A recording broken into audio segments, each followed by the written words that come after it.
Hi, my name is Chris Davison, and I'll be presenting Lesson 2, Ethics and Consequences. Lesson 2 dives into three tracks. Um, the first track being the Ford Pinto uh, crisis, track B being the consequentialism, and track C being the banality of evil.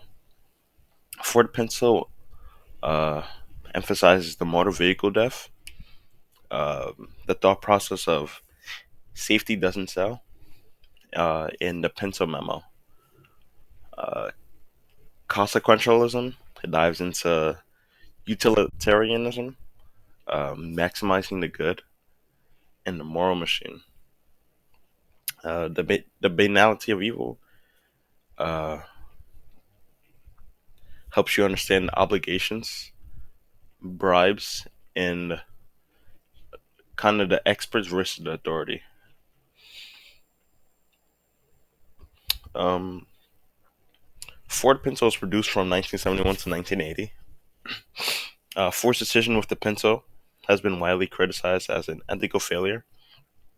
The Ford Pinto was a subcompact car produced in the 1970s, and it became infamous for a design flaw that made the fuel tank susceptible to ruptures and fire and rear end collisions. This flaw was known to Ford engineers and executives during the development of the car, but uh, uh, was made the company made a cost benefit analysis that suggested that it would be cheaper to pay for potential lawsuits and settlements than to redesign a vehicle to make it safer. Um, The cost to fix the recall is about $11 per car, which is roughly, I believe, it's like $65. And um, Ford budgeting, if they were to fix every car they produced with $11, they would spend $137 million.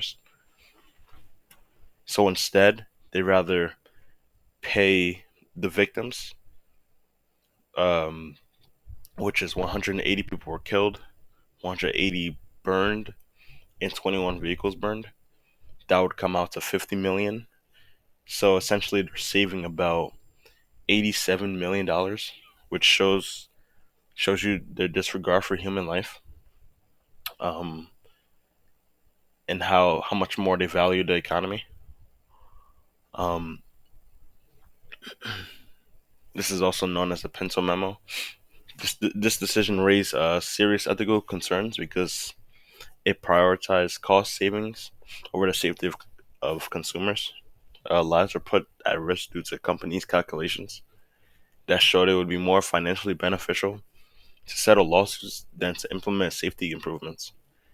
This cost benefit analysis demonstrated a troubling lack of concern for human lives and public safety. Um, Several lawsuits and investigations followed and Ford eventually recalled the made safety modifications to the Pinto. However, the ethical failure uh, lay in the initial decision to produce and sell a car with a known safety issue that could have led to severe injuries and deaths.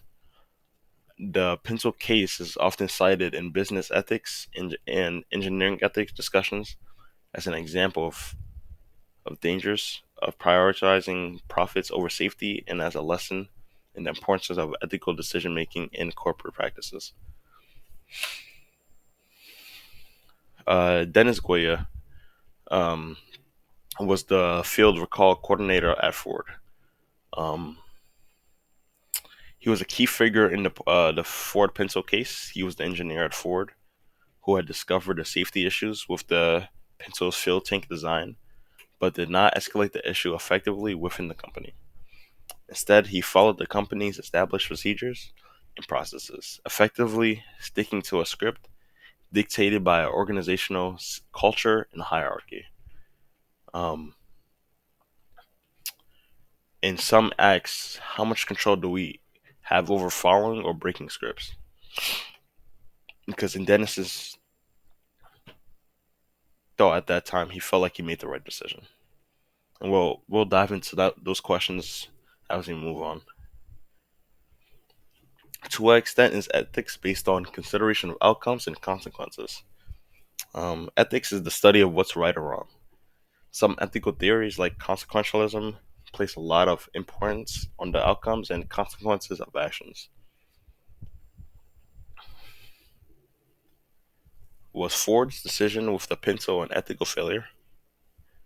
Many considerations, many consider Ford's handling of the safety issue with the Pinto to be an ethical failure. The company's decision to release the vehicle despite knowing about its design flaws, as well as the cost-benefit analysis that calculated potential lawsuits against fixing the issue, raised significant ethical concerns. It prioritized financial considerations over safety and well-being of its customers, which is often seen as unethical. Should Dennis Goya have broken his script? Isn't an excuse to say you were just following orders. Whether Dennis Goya should have broken his script or not depends on the specific context and the ethical considerations surrounding the situation. In general, blindly following orders without critical thinking or ethical reflection can lead to harmful consequences, as shown as the Ford Pinto. While it is important to respect authority and follow established procedures, it's equally crucial to exercise moral judgment. The excuse of just following orders has been used historically to justify unethical actions such as during wartime atrocities, such as the Holocaust. In modern times, individuals must weigh the ethical implications of their actions and be willing to challenge orders that go against their moral injustice or moral principles, especially if those orders lead to harm or injustice. Therefore, Dennis's decision should be evaluated based on the circumstances and whether breaking a script was the right course of action to uphold ethical standards. What are some obligations of engineers and technical professionals in large organizations? Engineers in large organizations must ensure the safety and well-being of the public and consumers, adhere to professional codes of ethics and industry standards, report unethical behavior or safety concerns to appropriate authorities, and balance interests of their employers with ethical responsibilities, and lastly, advocate responsible and sustainable practices within their organization.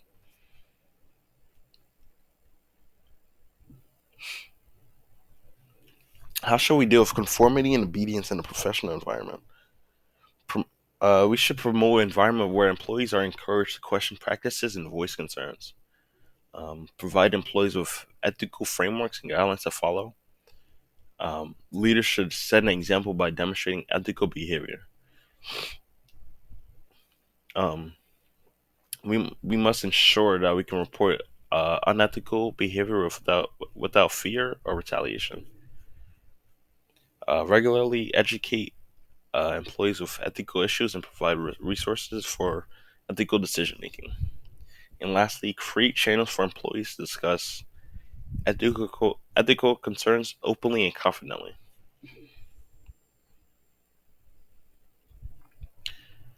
And a lot of people see the Ford Pinto time as evil engineering.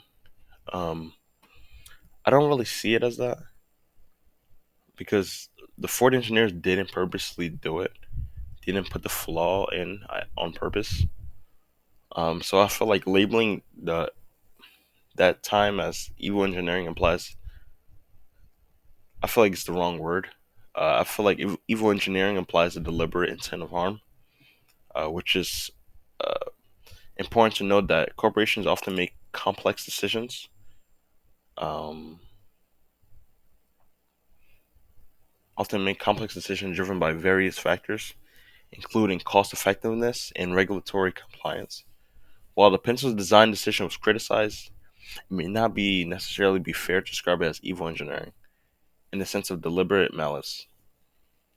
Uh, However, it does serve as a cautionary tale regarding ethical considerations in engineering and product design, emphasizing the need for prioritizing safety and ethical responsibility in decision making. um, Aaron's belief. Um, he questions if it's possible to be a good engineer at large complexes such as the tobacco industries. And I feel like it is possible, but the key is to balance professional responsibilities with ethical consideration. Um, Engineers have ethical responsibilities to prioritize safety, minimize harm, and act with integrity. In some cases, engineers may choose to work in these industries to influence positive change from within, such as advocating for more responsible practices or advancing technologies with broader societal benefits. However, individuals should carefully consider their own values and principles when deciding to work on projects in controversial industries and be willing to confront ethical dilemmas as they arise. It's essential to have a strong commitment to ethical standards and seek opportunities to align engineering work with positive social and environmental outcomes. And I think the key to good engineering is open communication, active listening, and staying calm. Uh, Open communication, as in encourage open and honest communication between parties involved in the conflict, create a safe space where people feel comfortable sharing their concerns. Active listening, as in paying close attention to what others say, show empathy and understanding by asking questions and reflecting back on what you heard. And lastly, always staying calm. Keep your emotion in check during discussions. Everyone has their own opinions and thought processes, so emotional reactions can escalate conflicts. And just taking deep breaths and remaining composed. Um, Thank you.